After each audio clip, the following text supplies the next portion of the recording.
Hi guys, good afternoon. Dito ako nagbisita ako sa bahay ng kaibigan ko matapos ako nagpa-validate ng ID ko sa ako. Ayun, kaibigan ko nagliligpit ng kanyang mga labahan. Ayan. Ayan po ako. Hello.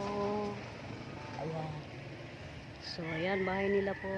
Dito nagbibisita ako. Sandali lang ito. At mauwi na din ako sa bahay namin. Ito. Bagan maano na ito, takunan area na po ito. Ayun ang friend ko, very busy. Very busy sa buhay. Nagliligpit. Ang daming bahay dito guys, maganda rin yung tirahan.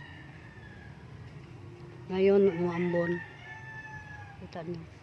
Maraming mga fruit trees dito kaya hindi pa sila nagbubunga. So hanggang dito na lang guys. Till the next video.